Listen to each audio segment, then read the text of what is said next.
everyone, it's Vinny, and today we are going to look at the Kentucky Derby, which is this Saturday, and more specifically, we are going to look at the Trifecta wager for this year's Kentucky Derby.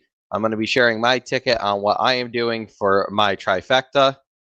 Since 2010, the average $1 Trifecta payout for the Derby has been $4,150 and some change.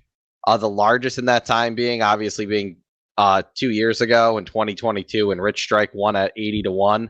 The $1 Trifecta paid $14,870 and change. The lowest payout during this time was 2018 when Justify won. The $1 try with Justify on top paid $141.40, which in reality isn't bad considering it was top pick, second choice, and I believe Audible, who finished third in that race, was third or fourth choice. So it was chalky, still almost paid $150. So if you can make an affordable ticket, your ROI can be very solid off these Trifecta wagers in the Derby. I'm going off the $1 increment here. I believe you can bet a 50-cent Trifecta for the Derby. So if you want to do that with my ticket, it would just cut your price in half. But I'm going to be betting I'm going to be doing $1 Trifecta here.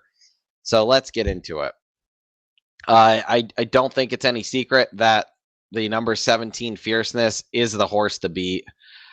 I personally love where he drew, even though the 17 post has never won. Most of the speed is in his inside. I think he's going to get a very good stalking trip, similar to the trip that American Pharaoh actually got. I think he's going to sit like 3 or 4 wide all the way around. And if he's good enough when they turn for home, somebody's going to have to out-battle him. I just think he's going to trip out. Usually the horse in the Derby is the one that's the cleanest. I can't see him taking any kickback here, breaking from 17 and being wide. I'm just going to key him on top of my Trifecta ticket here. For second place, I'm going to use 4 horses, and these are the 4 horses who I think are the most likely horses to win the Kentucky Derby this year if Fierceness does not run his race. He's had a couple races in his career where he just is a no-show. But that Florida Derby effort is good enough to win here again today. So if he duplicates that, I think he wins. These are the 4 horses that I think are the next likely 4 to win.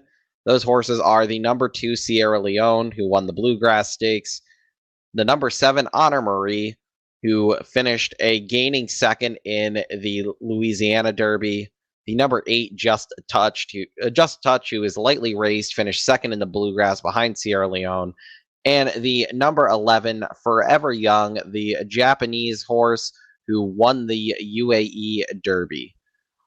These are the next 4 horses I think that could win. I think all of them kind of require the pace coming back to them a little bit. Of the 4, Just the Touch is going to be the closest to the pace. I think he's going to sit right off of it.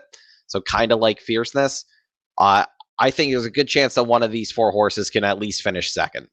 So I'm going to key these horses in second. For third place, I'm going to, in addition to using the 4 horses I just listed above, the 2, the 7, the 8, and the 11. There's a few more horses who I don't think are win contenders, but I think are going to be finishing the race strong. Whether that just be because of their running style, or I think they're good closers, just are going to be coming from way, way back and are going to have too much to do.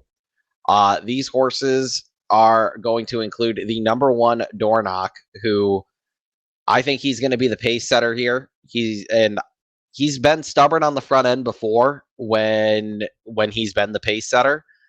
I can see him hanging around for a piece, so I'm going to use him. He should be a very good price. He's morning line 20-1. I think we're going to get around that on him. I don't think anybody really believes he's going to be able to go gate the wire here, so I'm going to use him underneath. He should add some value.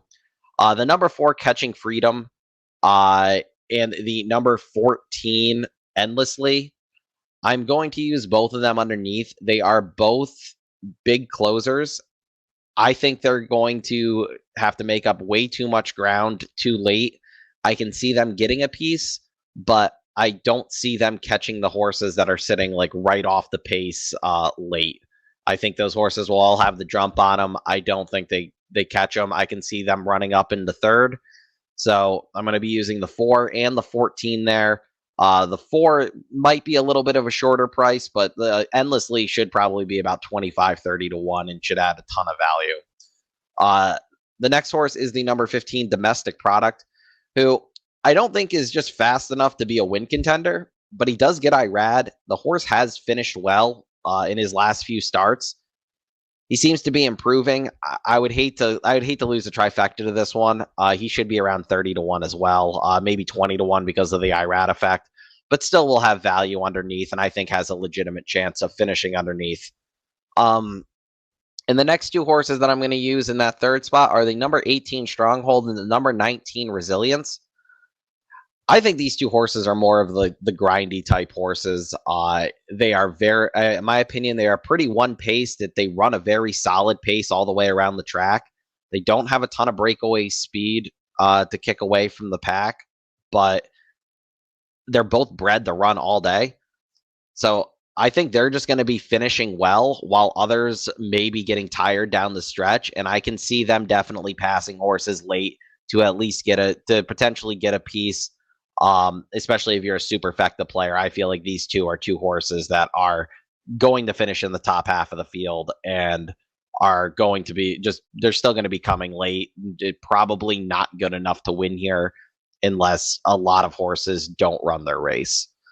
So if you play this ticket, it is for $1, it would be 17 over the 2, 7, 8, 11 over the 1, 2, 7, 8, 11, 14, 15, 18, and 19.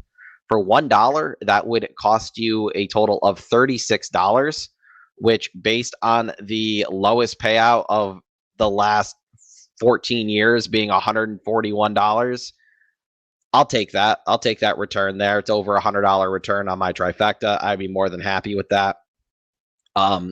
If you think one of the horses under that I have listed third could finish second, you technically could play Fierceness over all 9 of the other horses I referenced. Play them both second and third. That $1 ticket would cost you $90.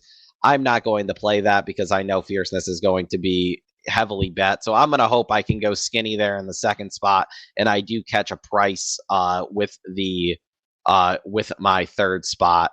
But again, even if it chalks out and goes Fierceness, Sierra Leone, Catching Freedom, I still think this trifecta is going to pay somewhere between the $200 to $300 range, which I would be more than happy about.